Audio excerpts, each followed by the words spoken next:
Hello, GHC Youth. Welcome to a new school year. I hope you are a little excited to kind of be done with this boring summer. We've been locked in our houses all the time, and you're ready to get moving and back to school. I want to extend a special welcome to all of our new sixth graders. There are so many of you, but I'm excited that you guys have come and you're going to join the youth group. Now, usually we have a great big celebration. We have music, we have gifts, we have confetti, we have all kinds of just excitement to welcome you guys in. But unfortunately, given coronavirus, you get me on a video. So sorry about that, but don't worry, we'll make up for all the fun stuff as soon as we can finally meet again. Hey, no one knows what the school year is going to look like, what, the next few months or even a year is going to look like. It seems like school districts are changing constantly. Their plans. It seems like the country is just trying to figure things out. But in the midst of all this uncertainty about school, about your family, your health, the country, I just want to remind you, you don't have to fear. You don't have to be anxious. I know I say that a lot because I need to hear that for myself. And God speaks on that so much in the Bible because I think he realizes so many times we don't know what to do and we're a little scared. But we have a mighty God who's always with us. He's always with you. He always loves you, and he's always working for your good, even if it might not seem like things are so good in the moment. But I do want to point you to something. In Psalms chapter 16, verse 11, we see not just that we don't have to fear, but there's actually something more. In verse 11 of chapter 16, Psalms reads, "You have made known to me the paths of life.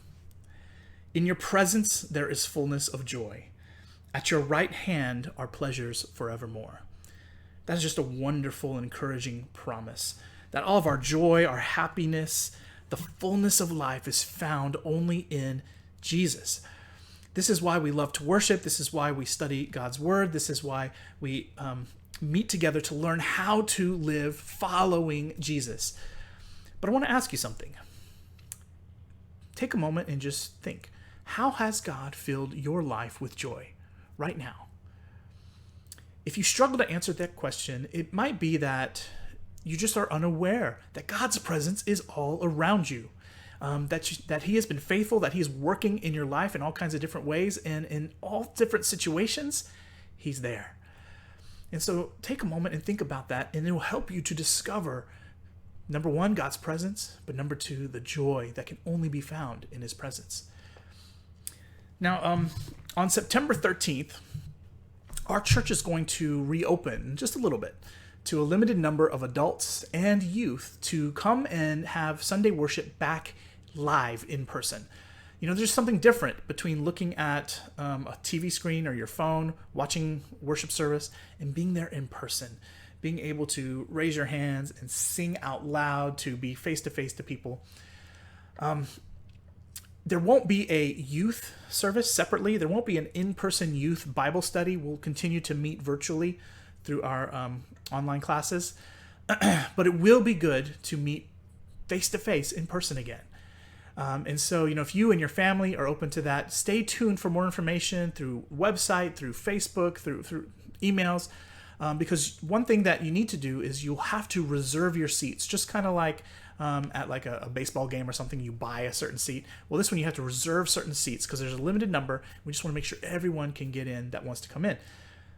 Now, for Youth Bible Study, like I said, we're going to continue meeting virtually. We have some new teachers, we have some new classes, we have some new students. So we're going to take another week of just transitioning, making sure everyone gets in the classes, everyone knows what to do and where they should be. But after that, so in a couple weeks, we'll start a new Bible study series for the year. And it's going to come from the book of Ephesians. And the theme of this Bible study series is called, "Why Do I Need the Church?" What is the church? Why was it created? What does a church do? What do I, as a member of the church, do? All these kinds of great questions. And they come from the book of Ephesians, like I said, and we'll be going through one chapter a week. So I challenge you, when we start this Bible study series, go ahead and start reading the whole chapter. The Bible study lesson will probably just be on a few verses because I want to keep the videos short, but read through the whole chapter. It'll help you really understand God's word and purpose for the church. Ephesians is short, it's easy, it's got lots of great verses for you to memorize and just keep for your life. And so we'll enjoy studying God's Word together. Now, I do hope that it won't be too much longer before things kind of get back to normal. We can have some more meetings and events and stuff. Normally we have a fall picnic. Normally we have a fall football kind of tournament going. Just meeting face to face, being able to laugh with each other, smile, slap your friend on the back, just say hi. It's so important. And so I hope it won't be too much longer. I'll be praying for that day. But until then, keep pressing into the Lord, building on your faith. Don't waste this very unusual time that we're in. God has a purpose for it, believe it or not. You just have to kind of seek it from Him. And remember, if you ever need anything, we are here for one another. That's part of what a church is about. I'm here for you. And so never hesitate to reach out to me if you just kind of want to ask me some questions. If you just need a little prayer or encouragement, I'm here for you. Well, GC Youth, that's it for this week. I will see you soon.